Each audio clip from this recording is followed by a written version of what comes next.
আগামী জাতীয় সংসদ নির্বাচনের দিনক্ষণ এবং বিভিন্ন প্রাতিষ্ঠানিক সংস্কার নিয়ে নানা আলোচনা ও বিতর্কের মধ্যে ইসলামী আন্দোলনের আমিরের সঙ্গে বৈঠক হল বিএনপির মহাসচিবের।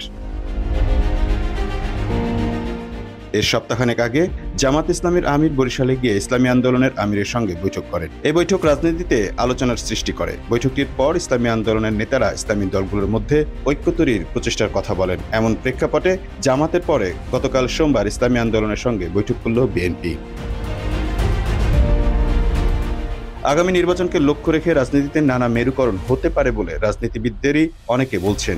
এখনো নির্বাচনের সুনির্দিষ্ট সময় ঘোষণা করা না হলেও রাজনৈতিক দলগুলোর নির্বাচনমুখী তৎপরতা দৃশ্যমান হচ্ছে। বিএনপি ও জামাত ইসলামীর পক্ষ থেকে ইসলামী দলগুলোকে কাছে টানার চেষ্টা দেখা যাচ্ছে। ইসলামী আন্দোলনের আমিরের সঙ্গে বৈঠকের কয়েকদিনের আগে খেলাফত মজলিসের সঙ্গেও বৈঠক করেছে বিএনপি। রাজনৈতিক মহল মনে করছে, নির্বাচন সামনে রেখে ইসলামী দলগুলোকে নিয়ে জামাতের পাল্লা ভারী করার চেষ্টার বিপরীতে বিএনপি এ বৈঠক শুরু করেছে। যদিও খেলাফত মজলিসের সঙ্গে বৈঠকের পর বিএনপির পক্ষ থেকে বলা হয়, ফ্যাসিবাদ বিরোধী সব রাজনৈতিক দল, বিশেষ করে ধর্মভিত্তিক ইসলামী দলগুলোর সঙ্গে যোগাযোগ বৃদ্ধির উদ্যোগ নিয়েছে তারা। নামুন মাহফুজ, টাইম নিউজ ডেস্ক।